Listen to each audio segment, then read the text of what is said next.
அழகே அழகு சீரியல் இன்னைக்கான எபிசோடில் ரேவதி வந்து கால் பண்ணி கேட்பாங்க. மதிக்கிட்டேயும் மலர்கிட்டேயும் 2 பேருமே சாப்பிட்டுட்டு இருப்பாங்க. சாப்பாடு எப்படி இருந்துச்சு, வீட்டில் என்ன சொன்னாங்க அப்படின்னு சொல்லும்போது அத்தையும் மாமாவும் நல்லவே இல்லைன்னு சொல்லிட்டாங்க.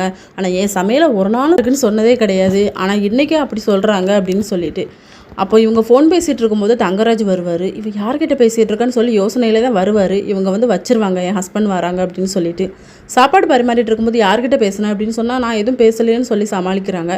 இவரும் ஃபோன் எடுத்து வச்சா ஃபோனில் வந்து பாஸ்வேர்டு இருக்கும். இவன் பாஸ்வேர்டில் போட்டு வச்சுருக்கா அப்படின்னு சொல்லிட்டு மதியோட மாமியார் வந்து மதியை வந்து துணி துவைக்க சொல்லுவாங்க. 2 டப்பாவில் ஊற வச்சுருக்கேன், ஒன்று வந்து மிஷினில் போட்டு ஒன்று கையால் துவைக்கணும் அப்படின்னு சொல்லிட்டு மலர் வந்து நான் துவைக்கிறேன்னு சொல்லும்போது உன் வேலையை பாருடி அப்படின்னு சொல்லி சத்தம் போட்டு விட்டுறாங்க.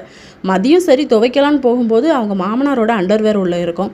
இங்கே பாருங்க இந்த துணிலாம் இருக்குது, என்னால் துவைக்க முடியாது அப்படின்னு சொல்லும்போது உங்கள் அப்பாவோட இருந்தால் துவைப்பியா அப்படின்னு சொல்லி சொன்னால் எங்கள் அப்பாவோடது எங்கள் அப்பா தான் துவைப்பாங்க அப்படின்னு சொல்லி மலருமே இதெல்லாம் நீ துவைக்க வேண்டாம், வேணா அத்தை துவைச்சிப்பாங்க அப்படின்னு சொல்லிட்டு என்னடி 2 பேரும் சேர்ந்துக்கிட்டு என்ன திட்டுறீங்களா அப்படின்னு சொல்லிட்டு 2 பசங்களுக்குமே கால் பண்ணி இப்போவே நீங்கள் வீட்டுக்கு வந்தாகணும்னு சொல்கிறாங்க. ஆனால் மலர் வந்து அவங்க ஹஸ்பண்டுக்கு கால் பண்ணி நீங்களாம் வர வேண்டாம், நான் சமாளிச்சுக்கிறேன் அப்படின்னு சொல்லிட்டு நீங்கள் என்னக்கா இப்படி மாறிட்டீங்க, எப்பவும் நான் தான் கோவப்படுவேன், ஆனால் நீங்கள் எப்படி பண்ணுறீங்களே அப்படின்னு சொல்லும்போது நானும் காலையிலேருந்தே பார்த்துட்ருக்கேன், அத்தை ஓவராக தான் பண்ணுறாங்க, அதனால தான் நான் உனக்கு சப்போர்ட் பண்ணுறேன் அப்படின்னு சொல்லி இதோட இன்றைக்கான எபிசோட் முடியுது.